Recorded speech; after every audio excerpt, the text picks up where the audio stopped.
ओम नमो भगवते वासुदेवाय। ओम नमो भगवते वासुदेवाय। ओम नमो भगवते वासुदेवाय।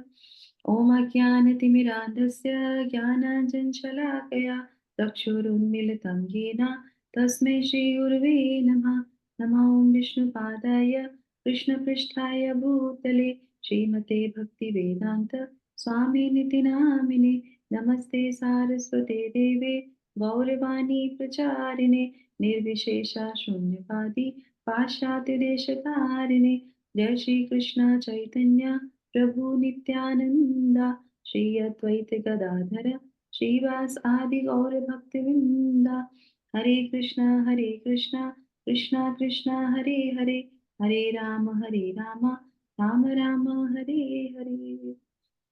जगत गुरु श्रील प्रभुपाद की जय। भगवत वाणी भगवत गीता जी की जय। गुरु महाराज की जय।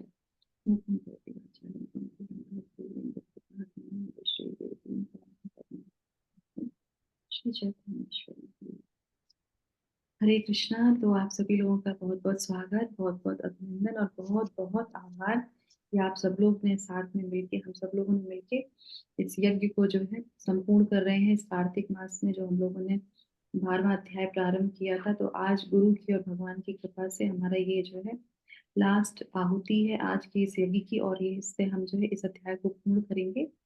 तो शुरुआत करते हैं भक्ति योग के जो है 12वें अध्याय का। तो आज पुनरावृत्ति, क्योंकि ये जो श्लोक है 20वां श्लोक, इसमें शिला प्रभुपाद पूरी जो है क्या करते हैं, पुनरावृत्ति करते हैं पूरे अध्याय की। और पूरे अध्याय की ही नहीं करते, बल्कि जो सेक्शन हम लोगों ने भगवत गीता के 3 खंडों में किए हैं, सबसे पहले कर्म योग, उसके बाद बीच में मिडिल में भक्ति योग, और फिर लास्ट में आता है ज्ञान योग। तो कर्म योग और भक्ति योग दोनों का जो है वो क्या करते हैं, पूरा इसमें कंक्लूजन दे देते हैं। बल्कि लास्ट का भी वो इसी में दे देते हैं। क्यों? क्योंकि ये मिडिल पार्ट है, ये भक्ति योग है, ये बहुत इंपॉर्टेंट है। पूरी भगवत गीता का सार अगर जिसको बोले, या फिर भगवत गीता का हृदय क्या है, भक्ति योग ही है, और जिसको हम आज पूर्ण करने जा रहे हैं। तो शुरुआत करते हैं। आज हम लोग जो है पुनरावृत्ति सारे श्लोकों का एक बार दोबारा से पुनरावृत्ति करेंगे। तो शुरू करते हैं ना फर्स्ट वाले श्लोक से। अध्याय 12 भक्ति। माता जी ट्रांसलेशन के साथ शुरू कर देते तो ज्यादा बेटर है। तो ट्रांसलेशन भी हाथों हाथ। तो फिर सिर्फ ट्रांसलेशन पढ़ लीजिए, काम कीजिए, ठीक है? क्योंकि फिर उतना टाइम नहीं रहेगा कि श्लोक और ट्रांसलेशन दोनों पढ़ेंगे, उतना समय तो नहीं मिलेगा हमको। तो हम क्या करते हैं, ट्रांसलेशन ट्रांसलेशन पढ़ लें, क्या करें आप बताइए, वैसे श्लोक या नहीं ट्रांसलेशन? माता जी, श्लोकस तो जरूरी है, श्लोकस तो जरूरी है। तो फिर श्लोक पढ़िए, श्लोक श्लोक पढ़ेंगे खाली, ठीक है? चलिए शुरू करते हैं इंदु माता जी से। इंदु माता जी शुरू करते हैं। हरे कृष्ण। हरे कृष्ण। भक्ति योग। एवं सत अर्जुन उवाच एवं सततयुक्ता ये भक्तास्त्वां पर्युपासते ये चाप्यक्षरम् अव्यक्तं तेषां के योगवेत्तमाः। श्रीभगवानुवाच मय्यावेश्य मनो ये मां नित्ययुक्ता उपासते श्रद्धया पर्योपेतास्ते मे युक्ततमा मतः। हरे कृष्ण माता जी, इसमें 2 श्लोक है, एक ही पढ़ूं? नहीं नहीं, दोनों पढ़ लीजिए। हरे कृष्ण। एत्वक्षरम निर्देश्यम रक्तम पर्युपासते सर्वत्र गम चिन्त्यम च कूटस्थमचलं ध्रुवं सन्नियम्येन्द्रियग्रामं सर्वत्र समुबुद्धया ते प्राप्नुवन्ति मामेव सर्वभूता हिते रता।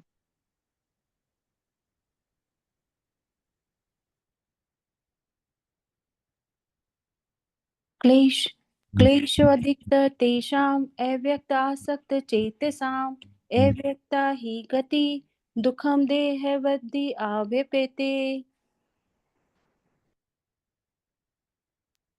ये तु सर्वाणि कर्माणि मय्यसनस्य मत्पराः अन्येनैव योगेन मां ध्यायन्त उपासते तेषामहं समुद्धर्ता मृत्यु संसार सागरात् भवामि न चिरात् पार्थ मय्यावेशित चेतसा। मय्येव मन आधत्स्व मयि बुद्धि निवेशिष्यसि मय्येव अत उद्धर्वो न संशय। चितं समाधातुं न शक्नोषि मयि स्थिरम् अभ्यासयोगेन तत्तमामि चाप्तुं धनञ्जय।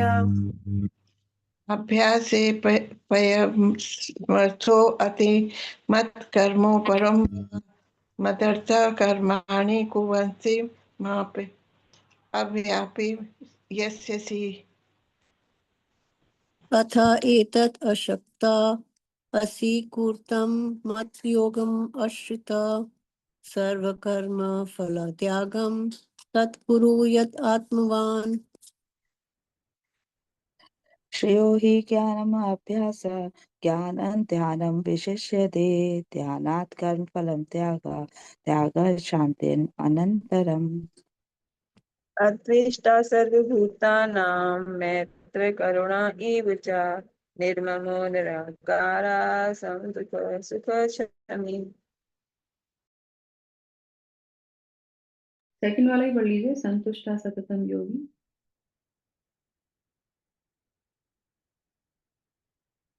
सन्तुष्ट सततं योगी यतात्मा दृढनिश्चयः मयार्पितमनोबुद्धिर्मद्भक्तः स मे प्रियः। यस्मान्नो दुजितो लोको लोकान्नो दुजते च यः हर्षामर्षभयोद्वैर्मुक्तो यः सां चामे प्रियः। अनीता माता जी, नंदा माता जी, कौन पढ़ सकते हैं? पढ़िए पढ़िए, नंदा माता जी, सुनीता माता जी पढ़िए। अर्चना माता जी। अनपेक्षः शुचिर्दक्ष उदासीनो गतव्यथा सर्व आरंभ परित्यागी यो मद्भक्तः स मे प्रियः। यो न हर्षति न द्वेष्टति न शोचति न कांक्षति शुभाशुभ परित्यागी भक्तिमान्य स मे प्रियः। समय शत्रु च मित्रे च तथा मान अपमानयो शीतोष्ण सुख दुखेषु समसंग विवर्जिता तुल्य निंदा स्तुतिर्मौनी संतुष्टो येन केनचित् अनिकेता स्थिरमतिर् भक्तिमान मे प्रियो नरः। ये तु धम्रा अमृतम् इदं यथा उक्तं पर्युपासते श्रद्धाना मत्परमा भक्तस्तेवती मे प्रिया। जो इस भक्ति के अमर पद का अनुसरण करते हैं और जो मुझे ही अपना चरम लक्ष्य बनाकर श्रद्धा सहित पूर्ण रूपेण संलग्न रहते हैं, वे भक्त मुझे अत्यधिक प्रिय हैं। Hare Krishna. Thank you so much माता जी। तो श्लोक संख्या 20 आज का हमारा जो है पूर्णाहुति। ये तो धर्मात्मतमिदं यथोक्तं पर्युपासते श्रद्धानां परमा तास्ते तीव मे प्रिया। जो इस भक्ति के अमर पथ का अनुसरण करते हैं और जो मुझे ही अपना चरम लक्ष्य बनाकर श्रद्धा सहित पूर्ण रूपेण संलग्न रहते हैं, वे भक्त मुझे अत्यंत अत्यधिक प्रिय हैं। Hare Krishna. Thank you so much. Hare Krishna. तो अभी हम लोग अपने लास्ट वाले में आ गए हैं। तो जैसा कि हम लोगों ने पूरा पढ़ा, तो ये हमारा पूरा जो है अध्याय, जैसा कि हम लोगों ने इसका एक्रोनिम बनाया था GOD। तो जी से हम लोगों ने क्या देखा था, क्या समझा था जी से? कौन बताएगा? भगवान का साकार रूप है ना, भगवान का साकार रूप है ना, गॉड रियलाइजेशन कि वो है या निराकारवादी है ना। तो इस तरीके से दो द्वंद्व होते हैं। तो उसमें भगवान कहते हैं कि जो मुझे स्वरूप को जानता है वो जो है सबसे उत्तम भक्ति होती है। और उसके बाद फिर क्या बताते हैं, फिर वो जो है हायरार्की बताते हैं, ऑप्शंस देते हैं। किसी भी परिस्थिति में हो आप, किसी भी अवस्था में हो, अब हर अवस्था में मैं आपको स्वीकार करता हूँ। अगर आप शुद्ध भक्ति नहीं कर सकते, साधना भक्ति कर लीजिए। साधना भक्ति नहीं कर सकते तो क्या कर दीजिए, अपने कर्मों को मुझे अर्पित कर दीजिए। अगर वो भी नहीं कर सकते हैं तो समाज के लिए कुछ कार्य कर दीजिए। और अगर वो भी नहीं कर सकते तो फिर लास्ट में फिर वो ऑप्शन देते हैं कि कोई बात नहीं, उसके बाद फिर जो है ये जो सारी चीजें हैं कर्म फल को त्यागना बहुत इंपॉर्टेंट होता है। तो किसी भी अवस्था में है तो आपको कर्म फल त्याग सकते हैं, क्योंकि वो सबसे ज्ञान से और जो है ध्यान से भी सबसे ऊपर उसकी उन्नति, उसकी जो है स्थिति होती है। तो उसमें वो ऑप्शंस हमको देते हैं, उसमें हमें हायरार्की सिखाते हैं, और उसके बाद फिर वो बताते हैं कि ये बात जो है सबसे प्रिय मुझे कौन है। तो ये पूरी भगवत गीता का सार कि भगवान को कौन पसंद है ना। तो इसके साथ ही हम जो है इस अध्याय की थोड़ी सी जो है डिस्कशन करेंगे। जो शिला प्रभुपाद ने पूरे इसका जो है समरी इसमें दी है। तो एक एक माता जी करके इसमें पढ़ लीजिए, थोड़ा थोड़ा, दो दो तीन तीन। मैं पढ़ूं तात्पर्य? माता जी इससे पैराग्राफ आप पढ़िए। तात्पर्य पढ़ूं माता जी? पढ़िए माता जी, पढ़िए। इस अध्याय में दूसरे श्लोक के अंतिम श्लोक तक मया वैश्य मनो ये माम, मुझ पर मन को स्थिर करके, से लेकर ये तू धर्मा मृतम इदम, नित्य सेवा इस धर्म को, तक भगवान के अपने पास तक पहुंचने की दिव्य सेवा की विधियों की व्याख्या की है। ऐसी विधियां उन्हें अत्यंत प्रिय हैं और इनमें लगे हुए व्यक्तियों को वे स्वीकार कर लेते हैं। अर्जुन ने यह प्रश्न उठाया था कि जो निराकार ब्रह्म के पथ पे लगा है वह श्रेष्ठ है या जो साकार भगवान की सेवा में है। भगवान ने इसका स्पष्ट उत्तर दिया है। आत्म साक्षात्कार की समस्त विधियों में भगवान की भक्ति निस्संदेह सर्वश्रेष्ठ है। दूसरे शब्दों में इस अध्याय में यह निर्णय दिया गया है कि तो संगति से मनुष्य में भक्ति के प्रति आसक्ति उत्पन्न होती है, जिससे वह प्रामाणिक गुरु बनता है। तब वह उसे श्रद्धा, आसक्ति तथा भक्ति के साथ सुनता है, कीर्तन करता है और भक्ति के विधि विधानों का पालन करने लगता है। इस तरह वह भगवान की दिव्य सेवा में तत्पर हो जाता है। हरे कृष्णा। इसके बाद कोई और माता जी पढ़ लीजिए इस अध्याय से। इस अध्याय में इस मार्ग की संस्तुति की गई है। अतएव इसमें कोई संदेह नहीं रह जाता कि भगवत प्राप्ति के लिए भक्ति ही आत्म साक्षात्कार का परम मार्ग है। इस अध्याय में परम सत्य की जो निराकार धारणा वर्णित है, उसकी संस्तुति उस समय तक के लिए की गई है जब तक मनुष्य आत्म साक्षात्कार के लिए अपने आप को समर्पित नहीं कर देता। दूसरे शब्दों में, जब तक उसे शुद्ध भक्त की संगति करने का अवसर प्राप्त नहीं होता, तभी तक निराकार की धारणा लाभप्रद हो सकती है। हरे कृष्णा। यस, नेक्स्ट और भी माता जी पढ़ लीजिए। परम सत्य की निराकार धारणा में मनुष्य कर्म फल के बिना कर्म करता है और आत्मा तथा पदार्थ का ज्ञान प्राप्त करने के लिए ध्यान करता है। यह तभी तक आवश्यक है जब तक शुद्ध भक्त की संगति प्राप्त न हो। सौभाग्यवश यदि कोई शुद्ध भक्ति में सीधे कृष्ण भावनामृत में लगना चाहता है तो उसे आत्म साक्षात्कार के इतने सोपान पार नहीं करने होते। भगवत गीता के बीच के 6 अध्यायों में जिस प्रकार भक्ति का वर्णन हुआ है वह अत्यंत हृदयग्राही है। किसी को जीवन निर्वाह के लिए वस्तुओं की चिंता नहीं करनी होती, क्योंकि भगवत कृपा से सारी वस्तुएं स्वतः सुलभ होती हैं। इस प्रकार श्रीमद् भगवत गीता के 12वें अध्याय भक्ति योग का भक्ति वेदांत तात्पर्य पूर्ण हुआ।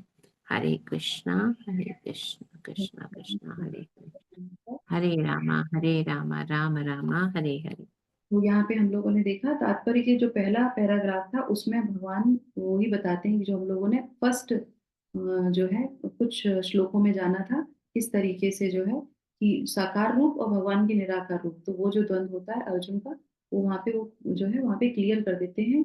और जो साकार भगवान की सेवा में उनका जो है स्पष्ट उत्तर वो वहाँ पे दे देते हैं। उसके बाद फिर भगवान यहाँ पे क्या बता रहे हैं कुछ पंक्तियों में, श्रील प्रभुपाद, कि अगर नहीं है तो क्या करना चाहिए, हमें आत्म साक्षात्कार के लिए साधना विधि को अपनाना चाहिए।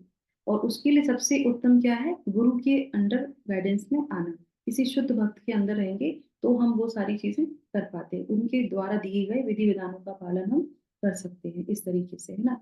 और उसके बाद फिर क्या है कि कोई भी कर्म हम करते हैं, किसी भी मार्ग पे जाते हैं, तो वो क्या है, उसमें जो है निराकार धारणा जो है वर्जित जो है वर्जित है। उसमें भी क्या है कि आपको क्या करना चाहिए, आपको जो है शुद्ध भक्तों का संग अवसर लेना चाहिए, और जो भी हम काम करते हैं उसमें कर्म फलों को हमें त्यागना सीखना चाहिए, जो इसमें मुख्य रूप से बताया गया इस अध्याय में।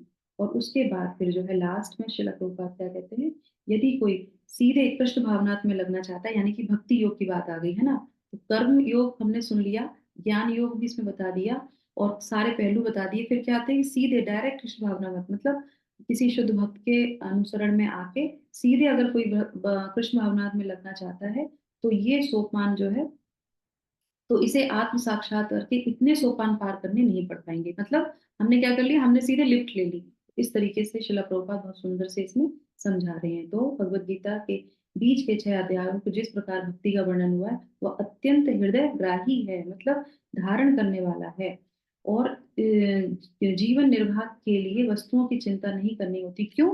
क्योंकि जब वो भक्ति में आता है तो भगवान उसकी सारी चीजों को पूर्ण करते हैं। ये आश्वासन भगवान स्वयं देते हैं। क्यों? क्योंकि वो भक्त जो है भगवान को प्रिय हो जाता है।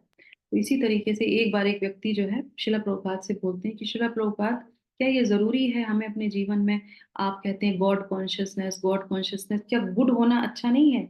हम गुड भी तो होके रह सकते हैं ना, अगर गॉड नहीं है हमारे में। श्रील प्रभुपाद कहते हैं हाँ बहुत अच्छा है, गुड तो होना बहुत अच्छा ही है, पर अगर गॉड नहीं होंगे तो वो गुड भी नहीं होगा। क्योंकि कैसे जानोगे कि क्या गुड है और क्या बैड है? कैसे जानेंगे हम कि गुड है या बैड है? हम यहाँ पे प्रश्न कर रहे हैं आप लोगों से, हमें अपने जीवन में कैसे पता चलेगा क्या गुड है और क्या बैड है?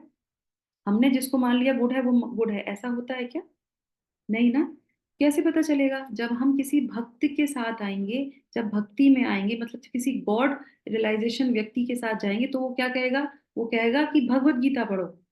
भगवत गीता पढ़ेंगे, फर्स्ट स्टेप यही है भगवत गीता पढ़ना। तो भगवत गीता में बताएंगे क्या सही है क्या गलत है। तो अगर उनके निर्देशा अनुसार, जैसे हम लोगों ने हायरार्की जो सुनी थी, ऑप्शंस जो दिए थे भगवान ने वो सुने थे, तो उसमें क्या सीखा था, यही सीखा था कि हर अवस्था में वो भगवान की बात मानता है। करेक्ट?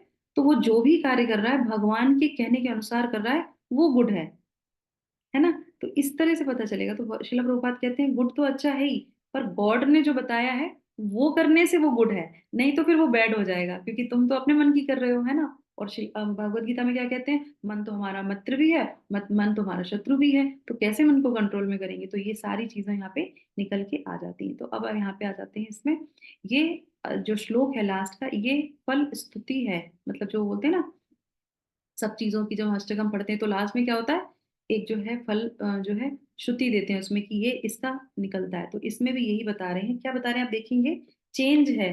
क्या चेंज है वो आप मुझे बताएंगे, ध्यान से पढ़िए इसको, ट्रांसलेशन को, फिर मुझे बताइए क्या चेंज है भक्ताष्टकम के सारे श्लोकों में और इस श्लोक में। फिर से मैं पढ़ती हूँ एक बार। जो इस भक्ति के अमर पथ का अनुसरण करते हैं और जो मुझे ही अपना चरम लक्ष्य बनाकर श्रद्धा सहित पूर्ण रूपेण संलग्न रहते हैं, वे भक्त मुझे अत्यधिक प्रिय हैं। कौन बताएगा क्या चेंज है अब अष्टकम में से और इस श्लोक में? हाँ माता जी बताइए। माता जी, श्रद्धा सहित अपने आप को पूर्ण रूपेण भगवान के चरणों में लगाना, ओके श्रद्धा सहित। ठीक है। और पॉइंट दूसरा, यहाँ पर उनका पथ जो दिया है, उनका आदेश जो दिया है, उनका अनुसरण करने के लिए बोल रहे हैं। और लक्ष्य जो गोल है हमारा, वो उनके कृष्ण के लिए हमारा लक्ष्य वही रहना चाहिए। वो बोल रहे हैं हमारा लक्ष्य को ठीक रखना चाहिए। जो चरम लक्ष्य है हमारा कृष्ण के प्रेम को प्राप्ति करना, और सिर्फ पथ उनका जो दिया हुआ पथ को अनुसरण करना, और श्रद्धा सहित वहां पर पूर्ण रूपेण लिखा है, जो वो वो शब्द बहुत बहुत महत्व। इंपॉर्टेंट है। दो शब्द, दो, ओनली 2 शब्द से वो जो है चेंज हो जाता है। कौन से 2 शब्द है वो बहुत इंपॉर्टेंट, जो पूरे माता जी अमर, अमर पथ, अमर पथ कह रहे हैं। अमर मतलब अमर बहुत ही इम्पोर्टेंट वर्ड है। ओके, अमरपथ न्यू वर्ड आया यहाँ पे, है ना। हाँ, अमर, यस। ओके। और अमरपथ तो है न्यू वर्ड है, पर 2 चीजें बहुत इंपॉर्टेंट है जो पूरे भक्ताष्टकम को कवर करती हैं। 2 लक्ष्य, अनुसरण करना, अनुसरण करना। है। चरम लक्ष्य, चरम लक्ष्य हमारा अनुसरण गोल। करना, अनुसरण करना। पूर्ण रूपेण संलग्न है, जो पूर्ण रूप से संलग्न है भक्ति के पद पर। सब ठीक है। नहीं, श्रद्धा श्रद्धा सहित जो अपने आप को सरेंडर कर दे वो है। हाँ, अभी हम लोगों ने जो पहले पढ़ा था तो उसमें जो है अनुसरण करते हैं वो भी आया। पहले जो हम लोगों ने इस पूरे अध्याय में ये शब्द भी आया, ठीक है। हमारे गोल का है, पूरी भगवत गीता में ये आता है कि हमारा गोल क्या है, भगवत प्राप्ति करना ही है, ठीक है।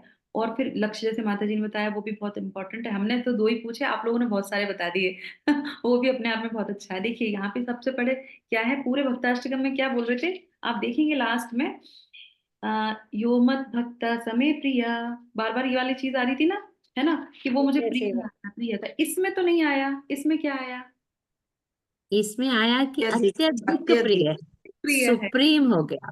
यस, लास्ट में वो कह वो रहे बार थे बार ये बात बोलते हैं माता जी हाँ, वो कि मुझे मुझे प्रिय है, फिर अधिक प्रिय है, फिर इसमें अधिकतम अधिकतम सुपर हो गया। सुपरलेटिव डिग्री जो उन्होंने वहां पे बता दी है, प्रिय तो है ही, पर ये अधिकतम प्रिय क्यों, क्योंकि अब मैंने जो, हम लोगों ने शुरू में जो अष्टकम पढ़ने से पहले जो किया था कि हम क्या करेंगे, हम प्रॉमिस करेंगे भगवान से, और हमने क्या है, एक जो है संकल्प लिया है। तो यहाँ पे क्या है, संकल्प के साथ जो संलग्न रहते हैं, जो इसमें संलग्न रहते हैं, पूर्ण रूपेण संलग्न। संलग्न मतलब क्या है कि हमने संकल्प ले लिया, अब हम पूरे जीवन संलग्न रहेंगे। जो जुड़े रहेंगे। कंपटीशन में रहेगा, जो सुन लिया छोड़ दिया नहीं, संलग्न रहेगा। रिजल्ट नहीं चाहिए, रिजल्ट तो भगवान देंगे अपने आप। जो संलग्न रहता है वो मुझे अत्यधिक प्रिय है। तो मैंने शुरू में क्या बताया था, 500 रुपए हैं, दे दिए। दूसरे ने कहा पूरे लाइफ टाइम जो है कमाऊंगा और आपको दूंगा, करेक्ट। तो हम पूरे लाइफ टाइम क्या करेंगे, इन जो गुण भगवान ने बताए हैं, इन गुणों को आत्मसात करने का संलग्न रहेंगे। और किसके आश्रय में संलग्न रहेंगे, गुरु के आश्रय में, क्योंकि गुरु हमको बताते हैं कि हमारा पाथ क्या है, वो अमृतमय पाथ है। वो अमृत, अमृत क्या, अमृत पीने के बाद कोई मरता नहीं है, करेक्ट। तो ये जो गुण भी हैं, ये जो भी हमें मिलेगा इस भक्ति योग से, वो अमृत तुल्य है, और ये हमें अपने चरम लक्ष्य पे पहुंचाएगा। तो हमें सिर्फ 2 ही कार्य करने हैं। क्या करना है हमको, हमको जो है पूर्ण रूपेण से संलग्न रहना, बस यही है। और तब भगवान कहते हैं वो मुझे अत्यधिक प्रिय है। जो नहीं प्रैक्टिस करेगा वो नहीं, जो प्रैक्टिस करेगा वो मुझे बहुत अत्यंत प्रिय है। तो इसमें ये बहुत इंपॉर्टेंट जो है पर्युपासते। तो पर्युपासते का मतलब जो है, उसमें मतलब है कि ये जो जितने भी गुण हम लोगों ने सुने हैं, इसकी वो हृदय से पूजा की तरह अर्चना करता है। पूजा मतलब क्या है, नित्य, रोज नियम से हम लोग डेली पूजा करते हैं ना भगवान की, तो ये गुणों की वो डेली पूजा करेगा। तो हमारे आचार्य बताते हैं, जैसे आप किसी की भी टिप्पणी अगर इस पे सुनेंगे, तो जो है विश्वनाथ भक्ति ठाकुर भी क्या बोलते हैं, वो ये बोलते हैं कि ज्ञान नीम के जैसा है। क्या है, ज्ञान नीम के जैसा है, भक्ति ग्रेप्स के जैसा है। और accept according to your choice, मतलब अगर तुम्हें हाँ टेस्ट, तो accept according your test. Gyan is neem, bhakti is grapes, accept according your test. तो ये ऐसा है, तो हमको वैसे ही अपना, आपका टेस्ट अगर करेला खाने का है तो करेला खा लो, नीम का है तो नीम का खा लो। ध्यान में जाना है, ध्यान में जाना है। पर भक्ति तो बहुत अच्छा है, वो फ्रूट के समान है। तो अपने अपने टेस्ट के हिसाब से लोग उसको ले लेते हैं, भगवान उसमें मना नहीं करते हैं, पर हमें उसे लेना चाहिए। तो इसी तरीके से इसको भी बताया कि डेली हमको अपने घर में लिख के रख लेना चाहिए अष्टकम को, कहीं पे भी, या डेली उसको स्मरण करना चाहिए, क्योंकि हमने भगवान को प्रॉमिस किया कि हम इसको करेंगे ही करेंगे। तो इन श्लोकों को हमें पूरे जीवन जो है क्या करना चाहिए, स्मरण करते रहना चाहिए, उस पे डेली कार्य करते रहना चाहिए, तब हम भगवान के अति प्रिय बन जाते हैं। तो इसमें तो ये इसमें बताया जा रहा है, ठीक है। अब इसमें आ जाते हैं, क्या बोला, भक्ति ग्रेस है, ग्रेप्स। ग्रेप्स। अच्छा, मैंने सुना ये तो फल नहीं है, ठीक। वो बिटर है और ये ग्रेप्स हैं, ऐसे तरह वो कहते हैं कि वो जो है नीम है और वो ग्रेप्स हैं, ठीक है। तो इस तरह से बोलते हैं। तो ये तू मतलब, लेकिन वे जो इदम, ये धर्म जो है अविनाशी है, जो कभी जिसका विनाश नहीं होता, और जो है भक्ति शाश्वत रूप से रहेगी। तो जो भी ये कार्य करेगा उसकी भक्ति हमेशा शाश्वत रूप से, इसीलिए उसको क्या बोल रहे हैं, अमृतम, अमृत के समान जो भक्ति है उसकी हमेशा शाश्वत रहेगी, जो भी निरंतर रूप से इसमें संलग्न रहता है। और श्रद्धाना, तो शुद्ध भक्तों के संग में आकर जो भक्ति करेगा, वो जो है उसको सही भक्ति सिखाएंगे, है ना। और उसके बाद फिर जो है यहाँ पे जो है और क्या है, अमर पद, जैसे माता जी बोल रही थी, तो ये भक्ति का जो फल होता है वो अमर होता है, अमर फल हमको मिलता है, इस तरीके से मैं बता रहे हैं। अब हम आ जाते हैं यहाँ पे, जो है हमने अभी तक क्या सीखा इस पूरे अध्याय के, जो अभी हम लोगों ने ये विराम करने जा रहे हैं इसको, तो ये हमारा पूरा हो गया। तो सबसे पहले जो हम लोगों ने 6 चैप्टर पढ़े थे 1 से लेके 6 तक के, उसमें हम लोगों ने पढ़ा था अपने बारे में, स्वयं के बारे में, मतलब कर्म, कर्म सेक्शन था ना, वो क्या है, वो हमारे लिए है। तो उसमें हमने देखा था कि सबसे पहले हम क्या करते हैं, विलाप करते हैं, रोते हैं, हमारी जो परेशानियां होती हैं, ऐसे ही आता है ना, लोग सब लोग भगवान भगवत गीता में माता जी कोई परेशानी है, ये है वो है, करेक्ट, ऐसे ही तो आते हैं सब लोग, 4 तरीके से लोग आते हैं, तो वो विलाप है हमारा। अब विलाप के बाद क्या होती है, तो भगवान क्या करते हैं, भगवान द्वितीय अध्याय में बोलना प्रारंभ करते हैं, करेक्ट, अर्जुन विलाप कर रहे होते हैं, मतलब अर्जुन मतलब हमारी स्थिति, हम विलाप करते हैं तो भगवान बताना प्रारंभ करते हैं। तो सबसे पहले वो ज्ञान देते हैं, वहां पे क्या देते हैं, अपनी पहचान करो, तुम कौन हो। तो हमने सीखा हम आत्मा है, हम शरीर नहीं। उसके बाद जब हम ये समझ गए हम आत्मा है और ये हमें शरीर मिला है कर्म करने के लिए, कर्तव्य करने के लिए, तो तीसरे अध्याय में कर्तव्य के बारे में हम लोगों ने सुना। उसके बाद चतुर्थ में क्या है, फिर जो है गुरु के बारे में बताया जाता है, फिर वो कहते हैं कि जानो और करो, सिर्फ करना ही नहीं है ना, क्या करना है, जान के करना है कार्यों को। तब हम लोगों ने चतुर्थ अध्याय में वो सीखा। उसके बाद जब तुम जान के करोगे तो परिणाम क्या होगा, कृष्ण भावनामृत कर्म होंगे, तो हम लोगों ने 5वें अध्याय में वो सुना। उसके बाद जब हम जानेंगे करेंगे कृष्ण भावनामृत करेंगे, तब हमारी स्थिति क्या होगी, ध्यान में आने की स्थिति हो जाएगी, हम इसी पे मेडिटेट कर सकते हैं, साकार रूप में भगवान को मेडिटेट कर सकते हैं। तो ध्यान की पद्धति बताएगी, तो भक्तों के लिए क्या है, भगवान के श्री चरणों में ध्यान को लगाना। मन चंचल है, 7वें अध्याय में भगवान कहते हैं, तो इस तरीके से फिर वहां पे कृष्ण भगवान आ जाते हैं। तो 6 अध्याय हमारे लिए, फिर जो है, जो ये हम लोगों ने 6 अध्याय पढ़े थे, ये भगवान के ऊपर पूरी तरीके से डेडिकेटेड है। तो इस अध्यायों में भगवान आ जाते हैं, कैसे आ जाते हैं, तो ध्यान के बाद जो है 7वां अध्याय, फिर भगवान को ग्लोरीफाई करना शुरू हो जाता है, क्या, कृष्ण और कृष्ण की शक्तियां, है ना, मणि सूत्रे मणिगणा, जो उसमें बताते हैं ना कि मैं हर जगह विराजमान रहता हूँ, तो भगवान कृष्ण और उनकी शक्तियां। उसके बाद भगवान के पास पहुंचेंगे कैसे, तो 8वां अध्याय बताता है कि जैसे जैसे आप भगवान को स्मरण करेंगे, अंत काल में जब आप भगवान का चिंतन करेंगे तो भगवान के धाम चले जाएंगे। तो भगवान के पास पहुंचने की विधि 8वें अध्याय में हमने सुनी। उसके बाद 9वें अध्याय में कृष्ण की भक्ति कैसे करनी है, तो वो 9वें अध्याय में हमको परम गुह्य ज्ञान बताया गया। उसके बाद फिर क्या है कि भगवान कृष्ण का स्मरण हम हर समय कैसे कर सकते हैं, तो उनकी विभूतियों के बारे में हमने जाना। और उसके बाद 11वें में क्या है, 11वें भगवान के 3 रूपों का हमने क्या किया, दर्शन किया, है ना, विराट रूप का किया, द्विभुज रूप का किया और चतुर्भुज रूप का दर्शन किया। और फिर 12वें में भगवान क्या है, 12वें भगवान कहते हैं भगवान से भी ऊपर कौन है, भगवान के भक्त। कल परसों ही मैं भक्ति पुरुषोत्तम महाराज का एक लेक्चर सुन रही थी, इतना अद्भुत लेक्चर था, वो वृंदावन में आए हुए हैं, और वो कह रहे थे कि ये जो निराकारवादी होते हैं या जो ब्रह्म को मानते हैं, इनको पता ही नहीं होता ये कौन सी दिशा में जा रहे हैं। पहले तो कहते हैं चलो हाँ ज्ञान अर्जित कर लेते हैं, और धीरे धीरे भगवान को अगर मानते भी हैं, फिर बाद में कहते हैं अहम ब्रह्मास्मि, तुम ब्रह्मास्मि, ये ब्रह्मास्मि, वो ब्रह्मास्मि, और फिर दुविधा में पड़ जाते हैं। उनको समझ में ही नहीं आता, पहले तो चाहते हैं कि हम बड़े हो जाएं और सब कुछ ज्ञान अर्जित कर लेते हैं, सब कुछ अर्जित कर लेते हैं और बड़े हो जाते हैं, और बड़े होने के बाद क्या है, अहंकार आ जाता है, फिर सोचते हैं अब हम भगवान से भी बड़े हो गए। अब बताओ, अरे इतनी छोटी सी चीज है, भगवान क्या कह रहे हैं ये तो तुम्हें पता ही नहीं है। ये तो सिर्फ तुम्हें तब पता चलेगा जब तुम भगवान के भक्तों के बीच में आओगे। तो वो क्या कहते हैं, वो कहते हैं कि भगवान कहते हैं मुझसे बड़ा तो मेरा भक्त है। तो कितने बताओ चतुर होते हैं भक्त, वो क्या कहते हैं, भगवान की भक्ति कर लो, भक्त तो भगवान से बड़े होते हैं, क्योंकि भगवान स्वयं कहते हैं। तो यहाँ पे भगवान कहते हैं मुझे वो बहुत प्रिय है। तो भक्ताष्टकम में हम लोगों ने इस अध्याय में सुना कि भक्ति योग जो है सबसे मुख्य है। तो हमें क्या करना चाहिए, ये पूरा अध्याय जो हम लोगों ने पढ़ा, हमें भगवान से प्रार्थना करनी चाहिए कि भगवान जो भी आपको प्रिय है, हम उस पाथ पे आ सकें, और जो भी जिन्होंने अभी तक नहीं डिटर्मिनेशन आया जिनके अंदर कि हमें भक्ति में आना है, हमें भक्त बनना है, हमें भक्त के शरण में आना है, गुरु को अपनाना है, तुरंत इस अध्याय को पूर्ण करते ही हमारे अंदर ये संकल्प आना चाहिए। इस कार्तिक मास हम ये संकल्प लें कि हमें अपने जीवन में भक्ति करनी है। नहीं, अभी तक नहीं आया है तो करना शुरू कर दीजिए, हरि नाम लेना शुरू कर दीजिए, भगवत गीता पढ़ना शुरू कर दीजिए, किसी भक्त के एसोसिएशन में आना प्रारंभ कर दीजिए, तो ही हमारा जीवन सफल है। नहीं तो क्या है, हमारा जीवन विफल हो जाएगा। और इसी के साथ हम जो है एक भजन गाएंगे और जो है प्रार्थना करेंगे जो हमारे इस जीवन को सफल बनाता है। क्या है? भक्ति विनोद ठाकुर का एक भजन है, नरोत्तम दास ठाकुर का ये भजन है, हरि हरि विफले जन्म गवाइया गवाइनो। तो इसको हम पढ़ते हैं और इसका मीनिंग आप लोग निकाल लीजिए इस भजन को, और मीनिंग एक एक करके एक एक माता जी बाद में पढ़ लीजिएगा, ठीक है? हरि नंबर बताना। हरि हरि विफले जन्म गवाइनो, ये है नरोत्तम दास ठाकुर का भजन, ठीक, निकाल लीजिए।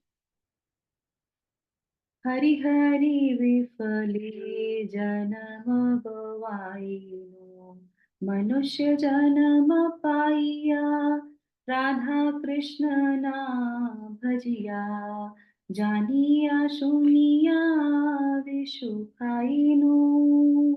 हरि हरि विफले जन्म गवाइनु, मनुष्य जन्म पाइया, राधा कृष्ण ना भजिया, जानिया सुनिया विषु खाइनु। गोलोकेरा प्रेम धन, हरि नाम संकीर्तन, रतिना जन्मेल के नेताए, संसार विषनले दिवानिश हिरे जले, जुड़ाई तेना केनु उपाय।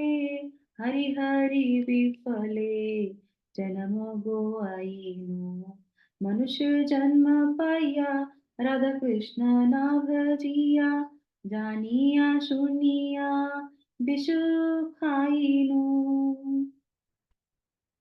रति ब्रजेंद्र नंदन एई, सचिसुत हैले सई, बलराम हैले निताई, दीनहीन यत छिन, हरि नाम उद्धारिल, तार साक्षी जगाई मधाई। हरि हरि विफले जन्म गोआइनु, मनुष्य जन्म पाइया, राधा कृष्ण ना भजिया, जानिया सुनिया विषु खाइनु। हा हा प्रभु नंद सुत, वृषभानु सुत युत, करुणा हाय हर हाय नरोत्तम दास कय, नाठेली हरांग पाय, तो माँ बिना के आछे अमा।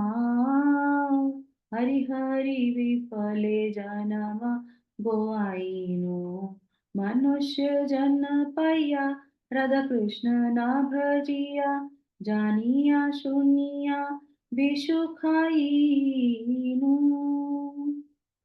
क्या बोल रहे नरोत्तम दास ठाकुर? तो मीनिंग के द्वारा जब हम लोग इसको पढ़ेंगे, और पढ़ेंगे ही नहीं, इसको आत्मसात करेंगे, समझेंगे कि हमारी स्थिति क्या है। यस, कौन पढ़ेगा फर्स्ट? हे भगवान, मैंने अपना जन्म विफल ही गवा दिया, मनुष्य देह प्राप्त करके भी मैंने राधा कृष्ण का भजन नहीं किया, जानबूझकर मैंने विष पान कर लिया है। हरे कृष्ण। गोलोक हरे वृंदावन में दिव्य प्रेम का खजाना भगवान हरि के पवित्र नाम के सामूहिक कीर्तन के रूप में अवतरित हुआ है। उस कीर्तन के लिए मेरा आकर्षण कभी क्यों नहीं हुआ? दिन रात मेरा हृदय सांसारिकता के विषय की आग से जलता रहता है और मैंने इसे शांत करने का उपाय नहीं किया है। हरे कृष्ण। भगवान कृष्ण जो वृजराज के पुत्र थे, शची भगवान चैतन्य के पुत्र बने, और भगवान बलराम भगवान नित्यानंद बने।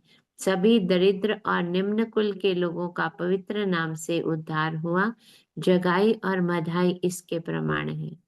इसमें माता जी थोड़ी सी त्रुटि हो गई, इसमें लिखा है जो हाँ, ब्रजेंद्र नंदन कृष्ण हैं वे ही कलयुग में सची माता के पुत्र बने, यानी कि चैतन्य महा हाँ, के यस रूप। माता जी, सच्ची माता के पुत्र बने जो कि भगवान चैतन्य है। यस माता जी। नरोत्तम दास ठाकुर प्रार्थना करते हैं कि हे नंदसूत श्री कृष्ण, हे वृष भानु नंदिनी, कृपया इस बार मुझ पर अपनी करुणा करो। हे प्रभु, कृपया मुझे अपने ललित मायुक्त चरण कमलों से दूर न हटाना, क्योंकि आपके अतिरिक्त मेरा अन्य कौन है। हरे कृष्ण। हरे कृष्णा कृष्णा कृष्णा हरे हरे, हरे राम राम राम हरे हरे। नरोत्तम दास ठाकुर की जय, भक्त वृंद की जय, वर्तमान गुरु वृंद की जय, भगवत वाणी भगवत गीता जी की जय। हरिओम तत्सत। तो इसी के साथ हम लोगों ने जो है आज भगवत गीता के 12वें अध्याय को पूर्ण किया।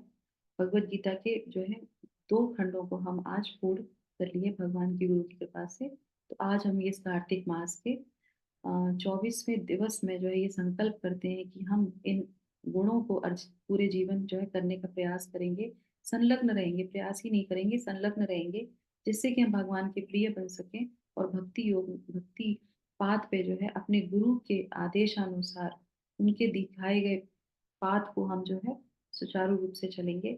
तो तभी हम अपने जीवन को सफल बनाएंगे। नहीं तो क्या होगा, जानबूझ के हम विष के समान जो है पीने के जैसा हो जाएगा हमारा। ये हमें मनुष्य देह जो मिली है वो निरर्थक ही चली जाएगी। ये भूमि धरा जो भूमि है ये हमारा बोझ उठाए उठाए थक जाती है, वो रोती हैं, वो क्या कहती हैं कि ऐसे ऐसे लोगों को जो है मुझे धारण करना पड़ रहा है। पर जो भगवान का हरि नाम लेता है तो मैया को बहुत प्रसन्नता मिलती है। तो हम किसी पे बोझ ना बने, इस धरती पे बोझ ना बने। तो इसी के साथ जो है सत्र को विराम करते हैं। और इस कार्तिक मास के जो है अब ये पूर्ण हो गया है, एकादशी है, इस संडे को हमारा सत्र अब जो है विराम रहेगा। पूरे इस कार्तिक मास के अंत तक जो भीष्म पंचक के दिवस होते हैं 5 दिन लास्ट के, तो अभी हमारा सत्र नहीं होगा। हम पुनः जो है कार्तिक मास के बाद जो है प्रारंभ करेंगे अपने नए अध्याय में, ज्ञान योग में जाएंगे। तो ये लास्ट का जो है ऊर्जा व्रत इसको कहा जाता है, लास्ट का जो व्रत होता है। तो जो भी इस सत्र में है वो और जो यूट्यूब के माध्यम से सुन रहे हैं, प्रयास कीजिए इन अंतिम दिवस जो कार्तिक के अंतिम दिवस हैं ज़्यादा से ज़्यादा हरि नाम करने का, किसी शुद्ध भक्त के दर्शन करने का, धाम पे जाने का, तीर्थ पे जाने का, और अपने इस जीवन को, क्योंकि ये ऊर्जावत है। भगवान राधा रानी की बहुत कृपा होती है, भगवान की बहुत कृपा होती है। जो भी हम कार्य करते हैं उसका हमें कई गुना फल मिलता है। पर हमको क्या चाहिए, हमें सिर्फ कृष्ण प्रेम चाहिए। हमें अपने गुरुओं के जो है चरणों में उनको रहना है। तो इस प्रार्थना के साथ, इस मूड के साथ कार्तिक मास के इन अंतिम पड़ाव को हम पूर्ण करेंगे। सब लोग मिलके भगवान से यही प्रार्थना करेंगे, भगवत वाणी भगवत गीता से यही प्रार्थना करेंगे कि वो हमको शक्ति प्रदान करें, बुद्धि प्रदान करें, जिससे कि हम अपने इस ऊर्जा व्रत को संपन्न कर सकें। जो भी हमने इस कार्तिक मास में जो अपना संकल्प लिया उसको पूर्ण करें और इन गुणों को संलग्न करने का प्रयास करते रहें। हरे कृष्णा कृष्णा कृष्णा हरे हरे, हरे रामा राम राम हरे हरे। चक्र गुरु श्री प्रभुपाद की जय। कार्तिक मास की जय।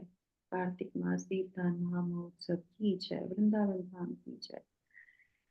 निताई गौर सीता हरे कृष्णा। दंडक प्रणाम माता जी, thank you so much. Hare Krishna. Krishna माता जी हरे बोल कृष्ण माता माता जी, जी, बहुत सभी को दंडवत प्रणाम। Thank you so much. बहुत सादर प्रणाम। थैंक यू बहुत धन्यवाद माता जी। हरे कृष्ण। So much.